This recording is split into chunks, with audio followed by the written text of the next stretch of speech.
2, 3, 4. Un jour, tu deviendras enfin ce que tu dois être.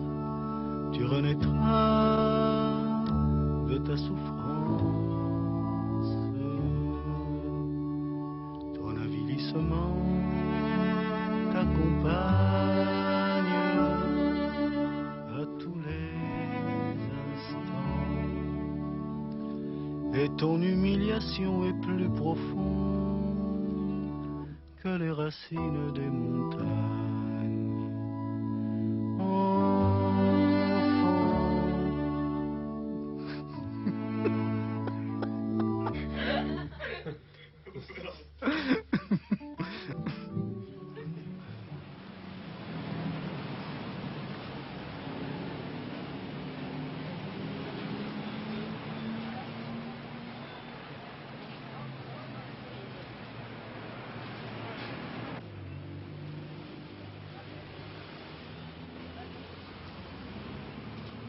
En France, c'est difficile d'être un étranger.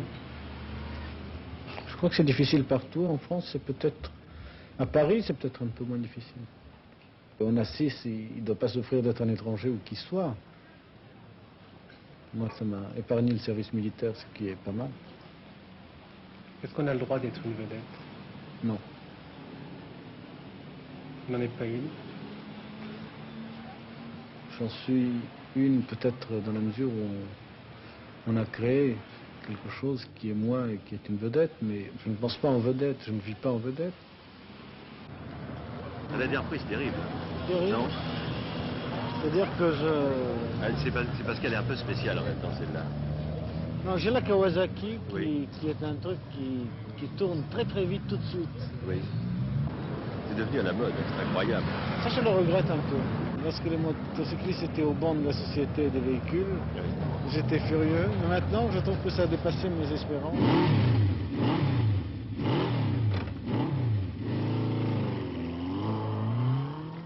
Dans 2 heures, vous rentrez en scène. Vous avez l'air très calme. Oui, je crois que dans 2 heures, je serai aussi calme. Parce que ce n'est pas... C'est une chose difficile, mais ce n'est pas une épreuve. La rencontre avec le public. Oui, ce n'est pas une épreuve, ce n'est pas une punition. Je n'ai pas besoin de me ranger les sangs. Et donc, je garde toute mon énergie et je ne m'agite pas. Je n'ai pas de raison de perdre mon calme. Je n'ai pas de raison de ne pas être heureux à l'idée de chanter, quoi. Je peux avoir des soucis techniques, Mais pas de rituel. mais le fait d'aller chanter, c'est une chose que j'ai choisi ou accepté de faire parce que ça m'apporte d'enrichissant, de satisfaisant, même de bien-être. Vous n'êtes pas superstitieux, Non. mais pas... J'ai des superstitions légères, mais... Avant de rentrer en scène, Non, non, rien. non, non. Non, la scène, quand je l'ai découverte, à partir du moment où je l'ai découverte, c'est quand je me suis aperçu que la scène était un endroit où tout le monde pouvait venir.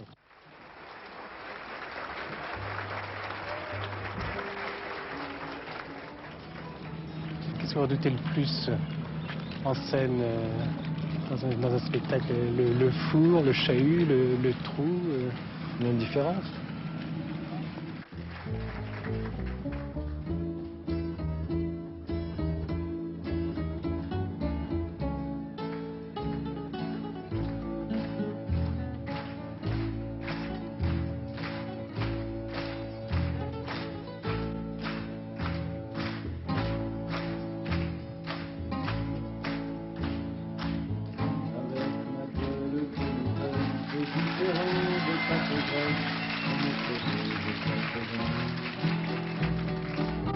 Avec mes yeux tout délavés, qui me donnent l'air de rêver, moi qui ne rêve plus souvent.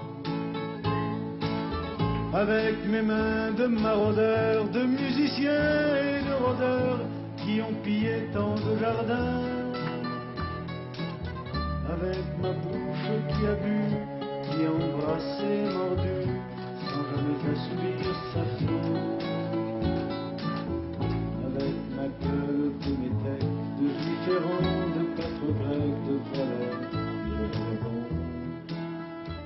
Quel est votre signe? Taureau. Et vous pensez qu'il vous va bien? J'aime l'idée parce que j'aime l'animal et je trouve ça très bien de correspondre à un animal qui a une certaine consistance, une certaine Virilité. puissance, une virilité peut-être, oui, mais en tout cas j'aime Force. j'aime la force paisible du taureau. Je ne connais pas les taureaux, j'ai jamais été à une corrida parce que peut-être par solidarité avec mes frères taureaux.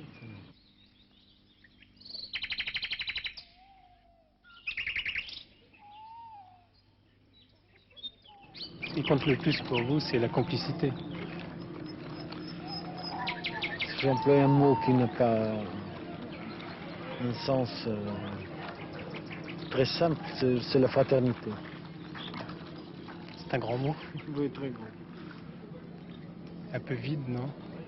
Un peu vidé par tout ce qu'on y a mis comme démagogie, mais qui a un sens réel, qui n'est pas vide, qui est au contraire plein. Et Comment vous définiriez ce mot? c'est l'amour, quoi, l'amour entre des gens qui font pas l'amour entre eux. C'est L'amour l'amour entre frères. L'amour entre frères, oui.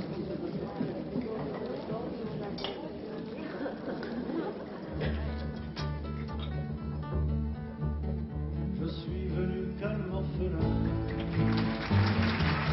Je les vers les hommes des grandes villes. Ils ne m'ont pas trouvé malin.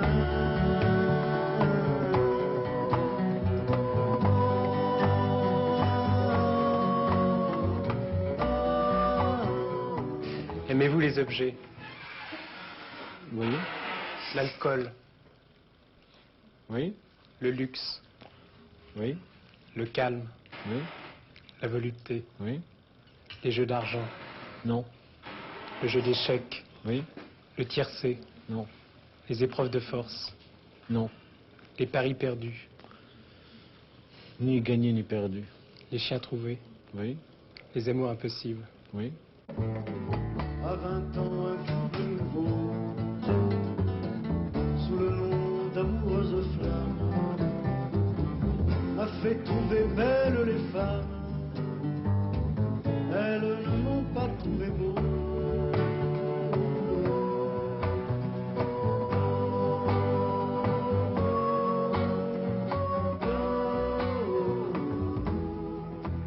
La vitesse, oui, les bistrots, oui, les cathédrales, oui, la police, non, l'avion, l'avion, oui.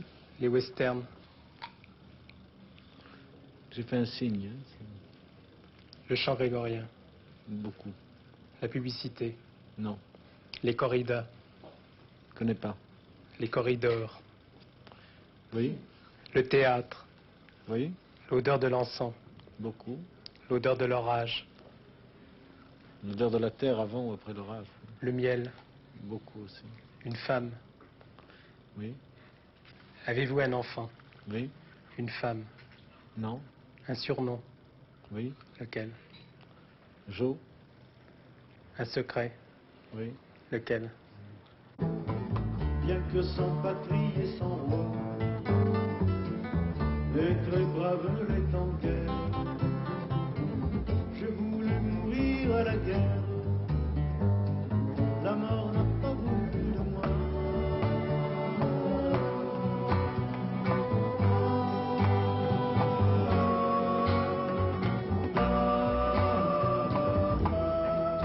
Un ennemi? un visage défini, non. Plusieurs? Il y a des gens que je considère comme étant les ennemis de ce que je veux être, oui. Une manie? Oui, Laquelle? de dire oui. Une obsession? Oui, Laquelle? l'instabilité. Un pèse-personne? Non, Le sens de l'humour? j'espère, Le sens des affaires? j'espère, Le sens des convenances? à la rigueur. Un jardin? Oui, Un livre de chevet? oui, Lequel? Vanity Strati. Un ami d'enfance? Oui, À Paris? oui, Une amie d'enfance? Non. Un fusil? Non. Un masseur? Non. Un coiffeur? Oui. C'est un coiffeur? Oui. On ne dirait pas, mais... Vous le voyez souvent? Non.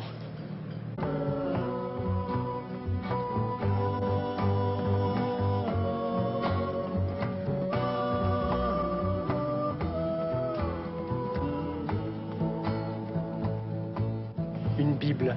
Oui, deux même. En quelle langue? Non, j'en ai deux en français et trois en hébreu. Vous les lisez souvent? Et une en arabe. Vous les lisez souvent? Je les ai lus souvent et je les relis de temps en temps. Un Coran? Non.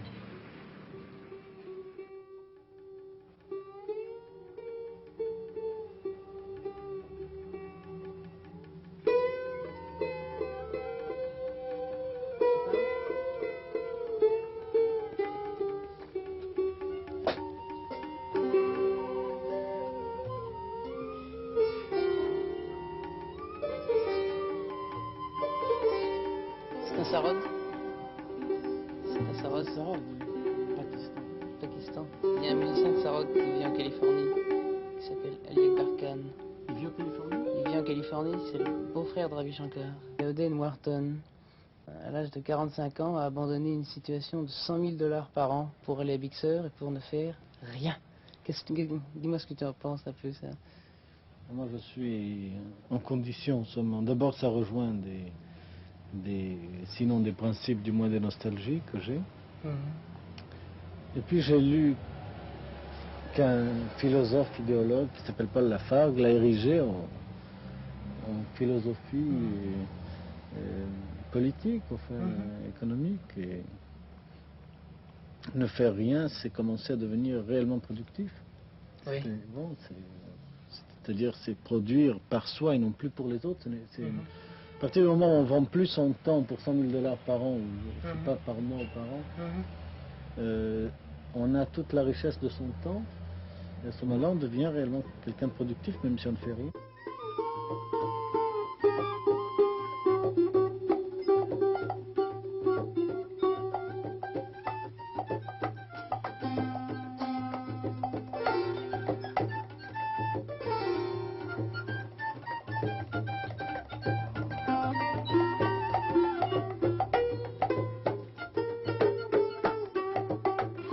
Moustaki, chez vous, on respire de l'encens, on écoute de la musique hindoue, et vous ressemblez de plus en plus au Christ.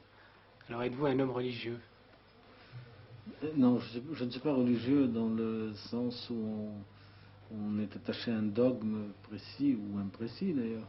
Je suis religieux parce que je crois que la vie a un sens religieux. Religieux, ça veut dire une certaine cohérence qui va un peu plus loin que les apparences.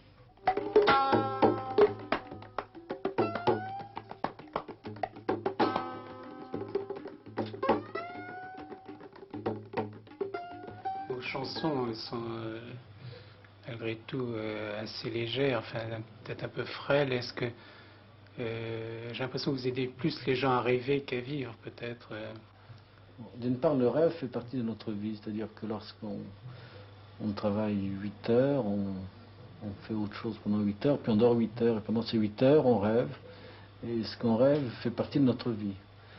Si je stimule ces rêves dans un sens qui me paraît moins intéressant, ce n'est pas les endormir.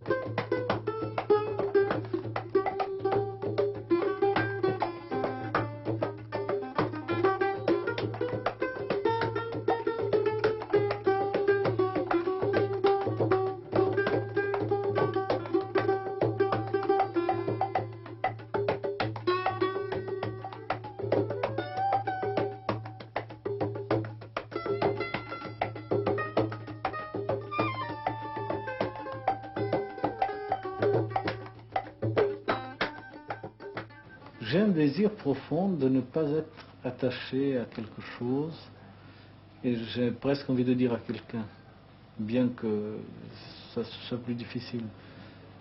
Mais pour reparler de cette maison a une vocation principale, c'est de recevoir mes instruments. C'est-à-dire, je peux me passer de mon lit, c'est pas mon lit d'ailleurs, ça. Je peux, mais à partir du moment où j'aime la musique, où je suis sensible au timbre, je désire posséder des instruments, c'est la seule chose que je désire réellement posséder, dans les choses matérielles. J'avais besoin d'un lieu pour mes instruments. Lorsque je veux faire de la musique, il faut qu'il y ait un lieu où je puisse aller rentrer et faire de la musique, et c'est la seule vocation. Sinon, tout ce qui est ici est inutile. Pourquoi vous le gardez?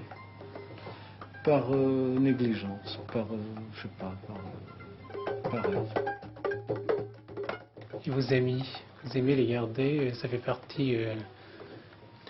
Les amis, c'est une chose qui est très très importante. Même plus qu'ils ne croient.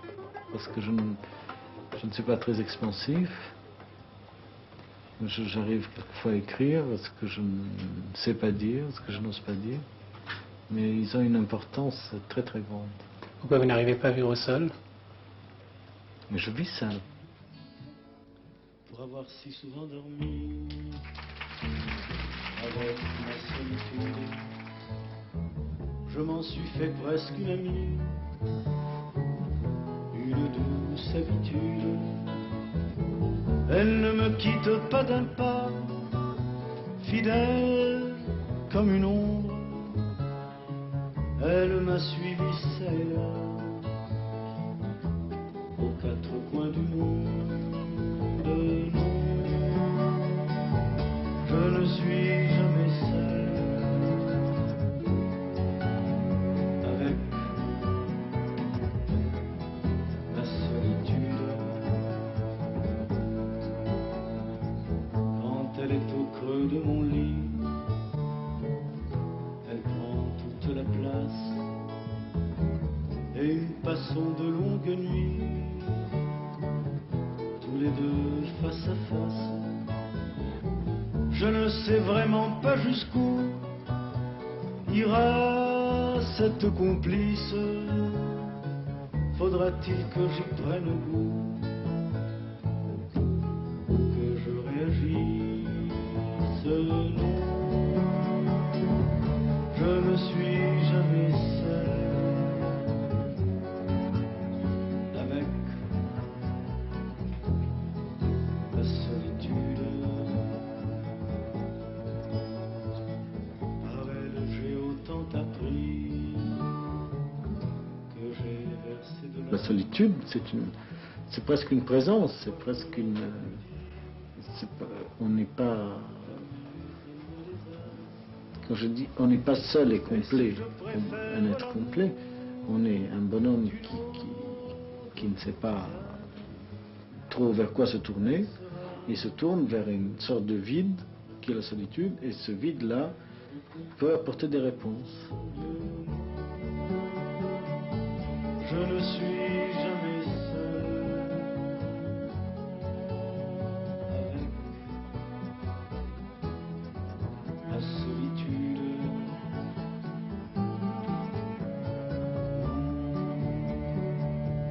Je ne suis jamais seul avec la solitude.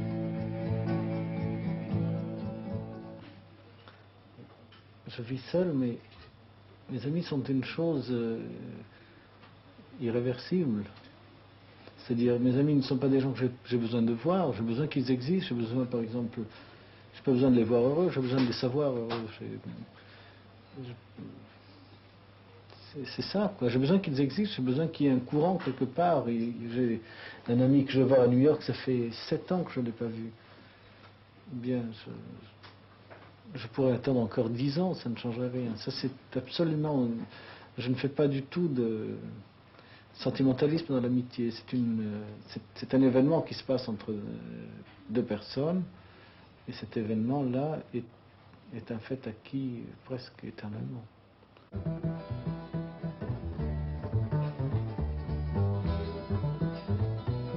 À la contrebasse, Michel Gaudry.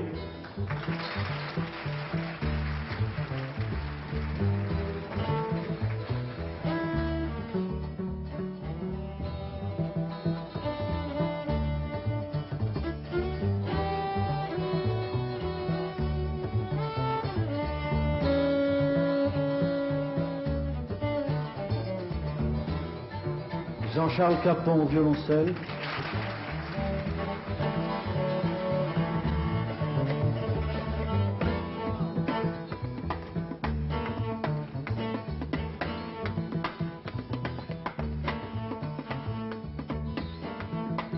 Charles de Regonzac aux percussions.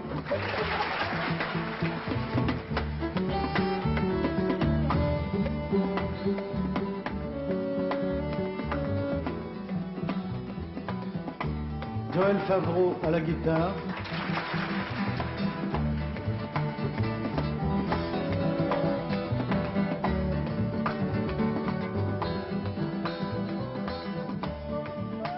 Catherine Le Forestier.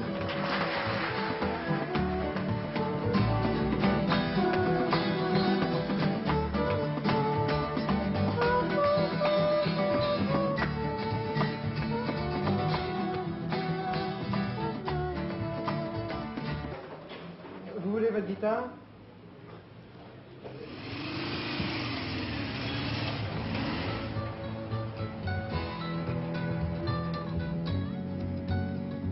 Je suis né en Égypte, de parents grecs qui venaient d'Italie, peut-être d'ailleurs, sûrement d'Espagne. C'est pour ça que la notion de méthode, je l'assume d'une manière assez paisible, parce que ça fait partie d'une généalogie naturelle.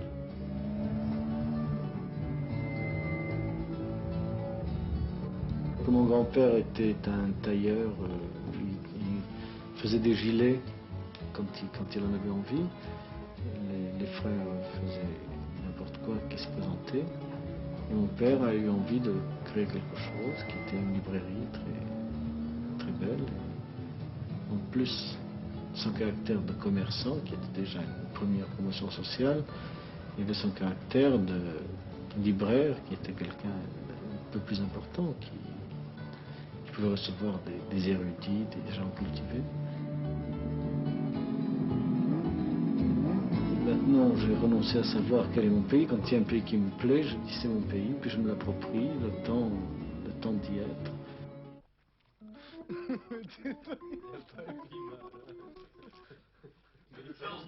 Si vous chantiez seul, est-ce que la bande serait quand même dans les coulisses? Ben, j'espère aussi, parce que j'ai besoin d'eux en tant que musicien, mais je les aime en tant qu'individu. Je souhaiterais qu'ils soient là. Oui. Si on n'engageait pas des Arméniens, on serait beaucoup plus tranquille. Mais c'était joli les Darbuka, je trouve.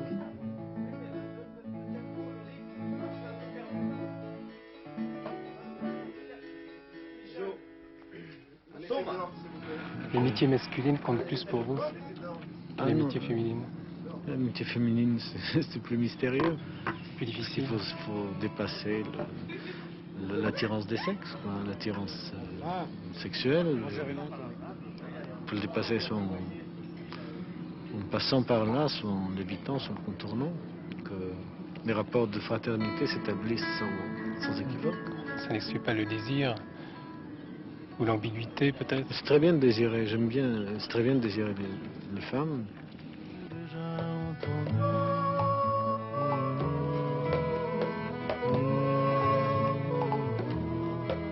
Catherine Le Forestier, c'est quoi pour vous Moustaki? C'est un monsieur qui a écrit de très jolies chansons et avec qui j'aime énormément chanter. Et c'est un grand ami. C'est d'abord un ami ou c'est un employeur ou un promoteur? Employeur, quel mot affreux. Non, c'est un ami avec qui j'aime chanter, pour qui j'ai une grande admiration. Quel est son plus gros défaut dans le travail? Vous savez, les défauts, moi, c'est ce que j'aime le mieux chez les gens. Alors. Quels sont-ils? Eh bien, une sorte de volontaire anarchie, disons, dans la façon de travailler, c'est-à-dire d'improvisation, mais qui en fait est, je crois, la vérité. Et sa meilleure qualité? Eh bien, c'est la même chose.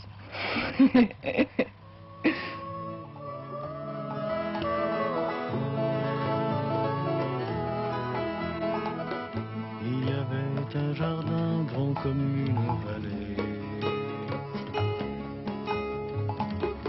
Il était nanani, nanana. Sur la terre brûlante ou sur l'herbe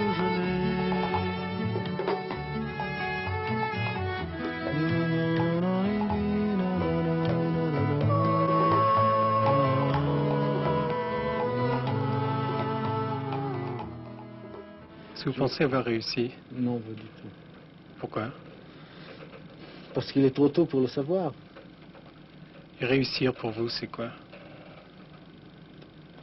Réussir, c'est trouver son centre de gravité réel. C'est-à-dire que, mettons qu'un homme réussisse dans sa carrière, il faut être sûr que cette réussite ne soit pas la compensation d'une autre faiblesse ou d'une autre frustration. Et s'il réussit dans sa carrière parce que sa carrière est réellement son centre de gravité, le centre de son univers réel, qu'il enrichit pleinement, à ce moment-là, ça peut ressembler à de la réussite. Une carrière dans le show business et une réussite dans la vie telle que vous l'aimez, ça vous semble compatible? Oui. Il y a des exemples d'ailleurs que quelqu'un d'exemplaire dans ces Brassens. Les événements de mai 68 ont coïncidé avec votre réussite commerciale. Est-ce que vous pensez qu'il y a un rapport? On peut établir un rapport, mais je ne suis pas assez intelligent sur ces problèmes-là pour tirer des déductions qui me paraissent valables. Est-ce qu'il a changé votre conception de l'existence? Le mois de mai, Oui. ma conception, non, ça a remis en question des notions, oui. Quelle notion? Ben, un certain détachement du fait social que j'avais. Par exemple, quand j'écrivais Ma Liberté, je l'écrivais pour moi, puis c'était ma liberté bien arrangée, bien personnelle. Et puis lorsqu'on entend le mot liberté prononcé par des gens qui la désirent en groupe, alors on se met à penser qu'elle a une autre signification. Il est mort comme du bois sec, ça pouvait être n'importe qui, le frère de Théodoraki, ou l'enfant de Zorba le grec. Il est mort, je suis en exil, et je meurs un peu avec lui, chaque fois que tombe la nuit, sur le soleil du mois d'avril. C'est une chanson que j'ai rêvée, je ne sais pas à quel moment s'arrête le rêve. Je sais que ça ressemblait à un rêve, ça ressemblait à une chose qui venait d'ailleurs. C'était pas une chose concentrée, c'était une chose inspirée réellement.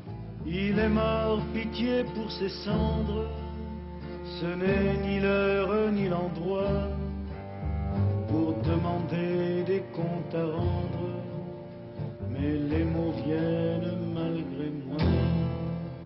On est tous engagés dans la mesure où on dit des choses, on dit sa pensée, on s'engage à la propager. Si on chante des âneries, on s'engage à aliéner les gens à partir d'âneries. Si on engage des choses un peu plus sensées, peut-être qui vont plus loin, on s'engage dans un autre sens, mais je crois qu'on est tous engagés.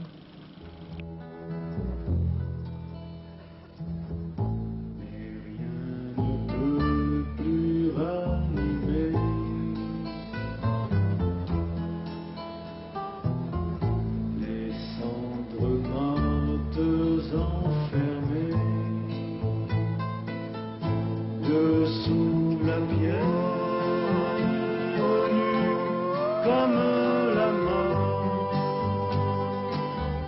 tendre l'amour, plus lourde qu'un remords. Dessous la pierre, nue comme la mort, tendre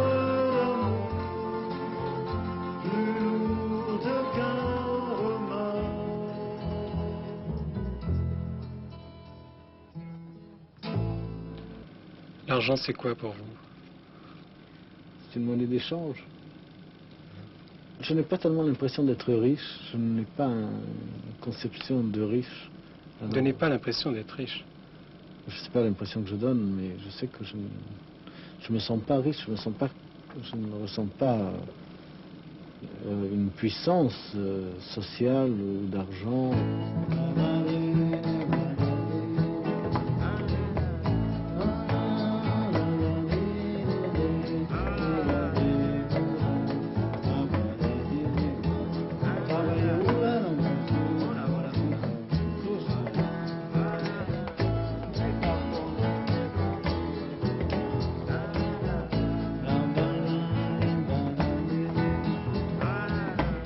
Le soleil s'est posé là-haut, léger comme un matin de Pâques.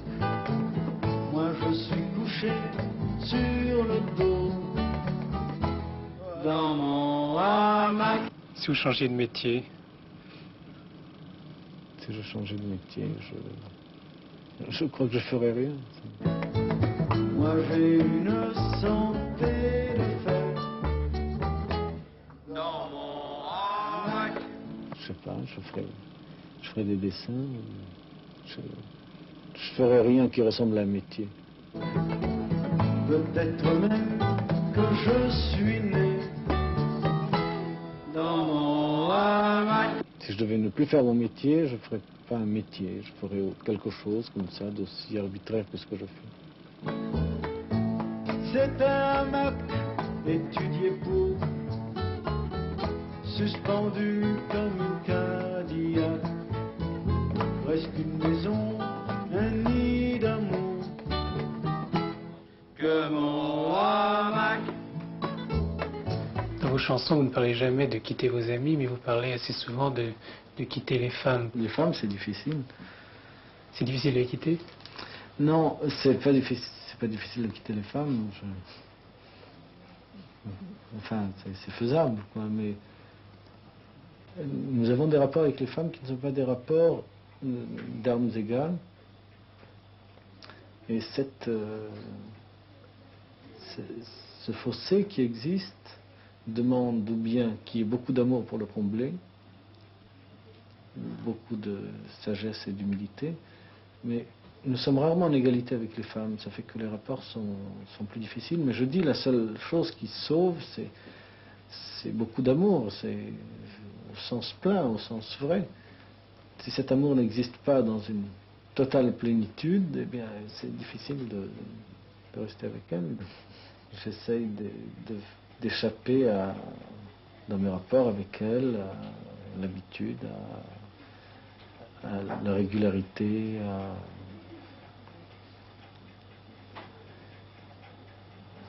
à une forme primaire de fidélité, tout ça. Et elles l'admettent aussi bien?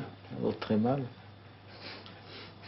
Très très mal, mais c'est normal. Je veux dire, je ne les accable pas, je ne les blâme pas. Au contraire, je suis souvent triste, et pour moi, et pour elle, et pour nous deux, enfin, quelquefois, d'être deux êtres qui parlent un langage si différent. Pourtant je vis toujours, pourtant je fais l'amour, m'arrive même de chanter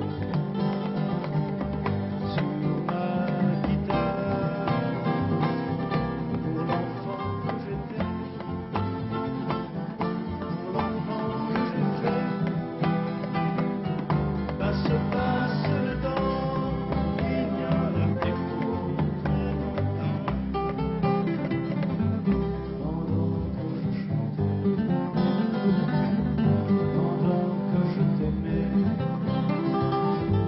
pendant que je rêvais, t'étais encore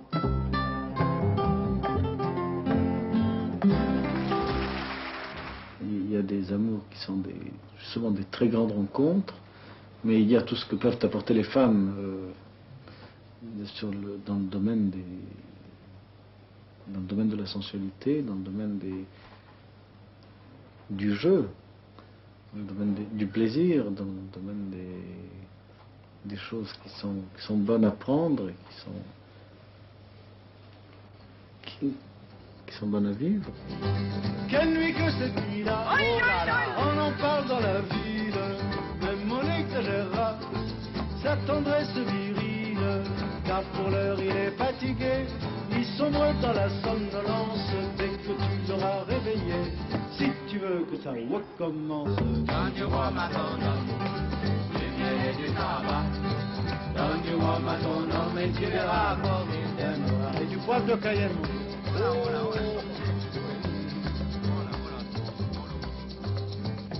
Le dernier couplet, on l'a composé en Corse. Quand il va repartir, te laissant pauvre fille, seule avec le souvenir et le collier de pacotille, au moment de vous séparer, pour des mois de longues semaines, donne-lui bien sûr des baisers. Mais si tu veux qu'il te revienne, mais si tu veux qu'il te revienne,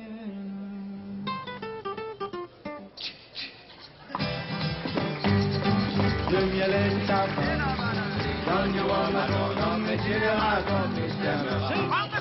Donne du rhum à ton homme, du miel et du tabac, donne du rhum à ton homme et tu verras comme il t'aimera. Tout là. Donne du rhum à ton homme, du miel et du tabac, donne du rhum à ton homme et tu verras comme il t'aimera.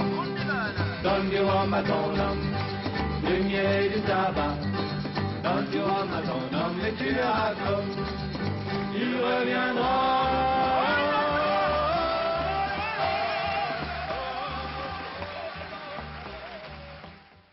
Que feriez-vous si vous aviez 15 jours de vacances? J'irai en Californie. 6 mois de prison? Déjà, je me ferai envoyer beaucoup de livres et des instruments de musique, mais ça, je crois que c'est plus compliqué. Quel livre? Des livres, des tas de livres que j'ai envie de lire, des gros livres, des livres difficiles qui demandent une concentration. Mais je n'ai pas de titre bien précis. 10 ans de moins? Je ferai ce que j'ai envie de faire. Je partirai encore, ou j'écrirai des chansons. Je me sens pas 10 ans de trop, alors ça... 1 heure à vivre? Je ferai l'amour.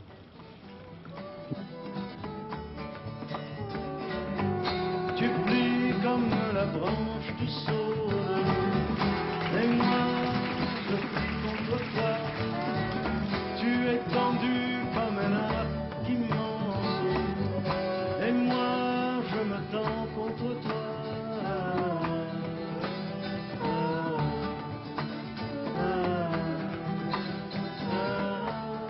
Êtes-vous sentimental? Oui, Romantique?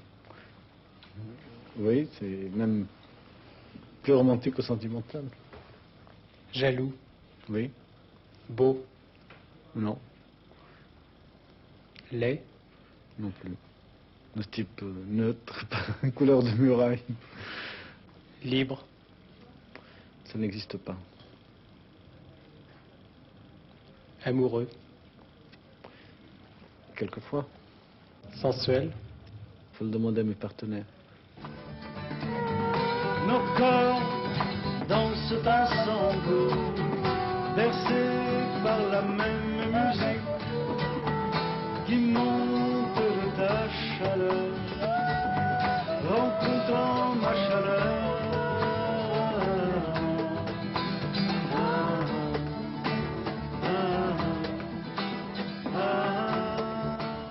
Sincère? Ça m'arrive, Aujourd'hui? ça m'est arrivé. En ce moment? En ce moment, avec toutes les hésitations et la modération de mes réponses, je crois que c'est pour être sincère que je suis aussi modéré.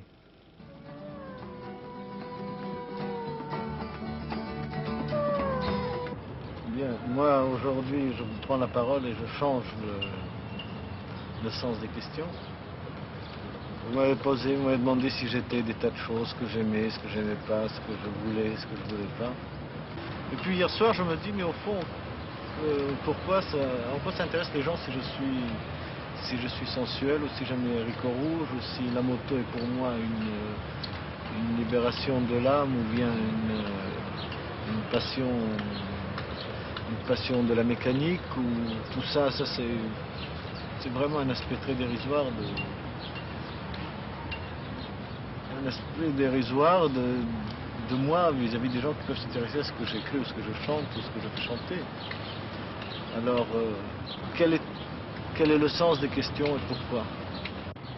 Je crois que les gens ne veulent plus se contenter de photos, d'images, de symboles, de trucs. Par contre, ils ont envie de connaître d'autres personnes, quelque chose à leur dire, et ils ont envie d'avoir un rapport presque physique, presque un rapport amical, un rapport détendu avec eux. Et la forme du spectacle et toute l'entreprise du show business interdit ça. Je crois que, de même que vous, peut-être, vous n'avez pas envie d'être une vedette, une partie du public qui n'a plus envie d'être un public. Mais à l'intérieur d'une convention, comme celle de l'interview, on peut essayer peut-être de déclencher quelque chose qui ne donne pas la réponse aux téléspectateurs, mais qui leur donne envie d'en savoir plus long. 1, 2, 3, 4. Un jour, tu deviendras enfin ce que tu dois être. Tu renaîtras de ta souffrance. Ton avilissement t'accompagne à tous les instants, et ton humiliation est plus profonde que les racines des montagnes.